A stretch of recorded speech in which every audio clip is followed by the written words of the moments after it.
Certaines personnes ont beaucoup de chance avec leur banque. Les virements instantanés ne leur coûtent rien. Mais la plupart des gens, ils n'ont pas ce privilège. Ils doivent payer 1 euro ou plus. Combien? Mais alors pourquoi certaines banques font payer leurs clients et d'autres pas?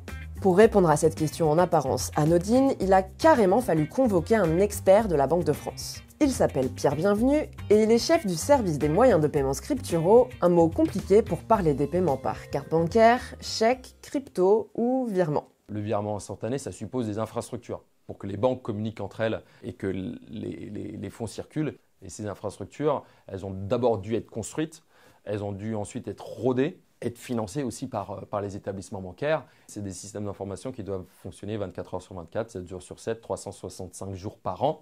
Tout ça n'est pas gratuit, évidemment, ça a des coûts. Et il y a une autre contrainte pour les banques. Il faut qu'il y ait des anticipations de la liquidité nécessaire pour pouvoir régler toutes les opérations instantanément. En gros, proposer des virements instantanés, ça n'est ni facile ni gratuit pour les banques. Donc certaines les facturent et d'autres pas, c'est selon leur bon vouloir.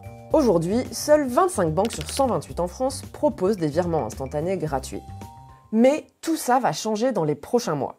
Vous aviez peut-être loupé l'info, mais une loi européenne va obliger les banques de la zone euro à proposer le virement instantané au même prix que les virements classiques. Et comme le virement est gratuit dans la plupart des cas en France, le virement instantané le sera aussi.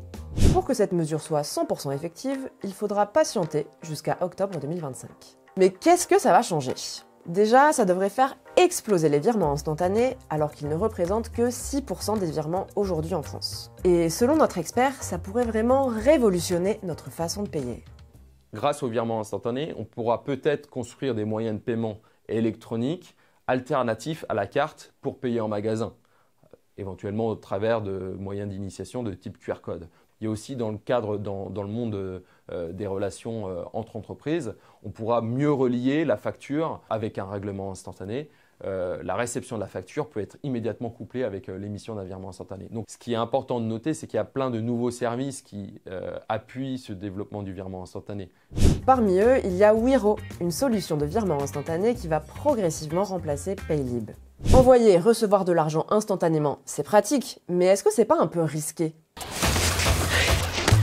On ne l'a pas expliqué jusque-là, mais l'intérêt du virement classique, qui prend 1 à 3 jours, c'est qu'il limite les risques d'erreur ou de fraude sur les grosses transactions.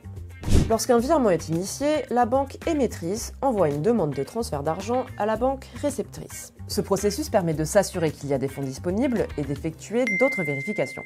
Et donc il y a un risque de fraude plus élevé pour le virement instantané que pour le virement classique. Mais il est moins important que pour la fraude à la carte bancaire. Les chiffres de fraude pour l'instant sur le virement instantané sont plutôt rassurants, mais il faut effectivement développer de nouveaux outils. Et c'est pour ça qu'avec le développement du virement instantané, le législateur européen a souhaité qu'il y ait un nouveau service obligatoirement proposé par les établissements bancaires à leurs clients à titre gratuit, qui permettent de vérifier la cohérence entre les coordonnées bancaires, c'est-à-dire l'IBAN, et l'identité du bénéficiaire. Et d'ailleurs, les virements classiques ne vont pas totalement disparaître. Il continuera d'exister différents besoins. Je ne peux pas prédire l'avenir à 15-20 ans, mais en tout cas, dans un premier temps, il est certain que pour le paiement des salaires, le paiement des allocations, le paiement des dettes et des commandes entre entreprises, le virement classique continuera d'exister.